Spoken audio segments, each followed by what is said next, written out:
Well, friends, it is time for nobody's favorite part of the show. This is the worst of the week.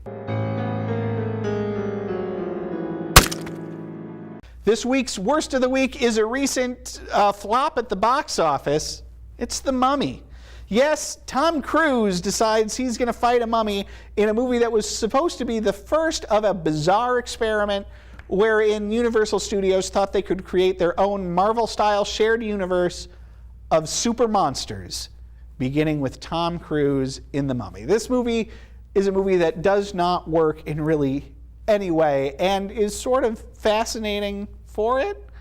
Tom Cruise, of course, is the star as who I think is supposed to be a roguish archaeologist type who finds the titular mummy, but they make the odd choice of making him not charming.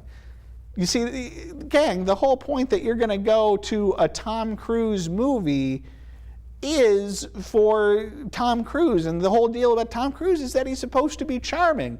So having him play a really unlikable character who isn't just some, adventuring Indiana Jones type archaeologist, but is a member of the United States military who goes out of his way and uses, sort of deceitful methods to loot tombs in the areas he's supposed to be protecting does not work. There's something about other mummy movies where they're set in like the 10s and 20s and 30s, where this idea of an archaeologist who goes into a place and takes the antiquities can work, because that was, the way things were at the time. But now when he's looting tombs in a war zone, it feels like it feels as gross as it is. And so that doesn't work. And then plus, Tom, like I say, his charming isn't working in this one. As we watch him be a generally bad character to his friends, to his romantic interest, to really everyone, doesn't work there. Well, let's talk about his romantic interest for a minute. It was an actress I was unfamiliar with. Her name is Annabelle Wallis, and she's pretty unmemorable.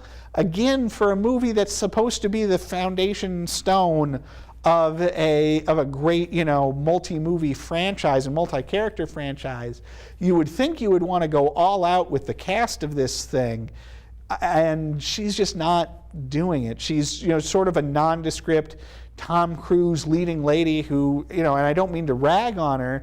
It's, as far as how good an actress she is, I think the answer to that is that I don't know. The script really doesn't give her anything to work with. I don't feel like the direction was there for her. This is the sort of movie that, as bad as it is, for the character to work, you almost need to cast somebody who's coming into it with a cachet, an actress we all already know and are familiar with. But given that even Cruise can't, the legendary Cruise charm gets buried in this thing, well, who's to say? This movie also introduces, in sort of a Nick Fury role, a bizarre take on Dr. Jekyll and Mr. Hyde, as played by what's his name? Russell Crowe.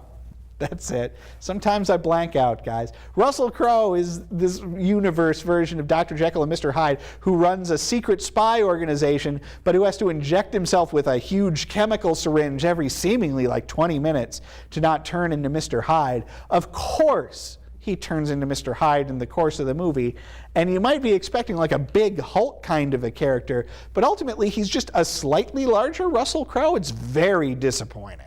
It's unnecessary. It's extraneous to the plot. It detracts from the mumminess of it all, and in addition, it's a lame effect.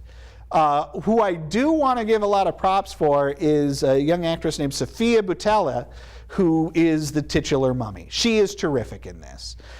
We've seen her before in the initial Kingsman movie. She was the best part of the third new Star Trek movie as a character named Jayla.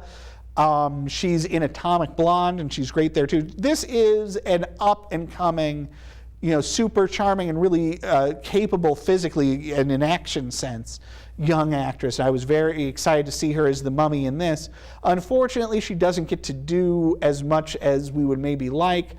And I'm going to go ahead and spoil the end for you. The end's a super bummer in that she is defeated and Tom Cruise steals her mummy powers. So we don't even get to look forward to seeing Sofia return as the mummy in maybe a better movie.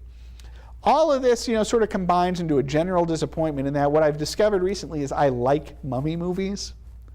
I like a movie where there's a mummy that's the monster in it, but here's the problem. The good ones are extremely few and far between, and this is not one of them. It is a fascinating failure, if only to watch it for those seeds of what this greater expanded universe was going to be. But as a movie all on its own, it doesn't work in really any sense. Only because of that little bit of fascination to it, I'm going to give it 2 stars.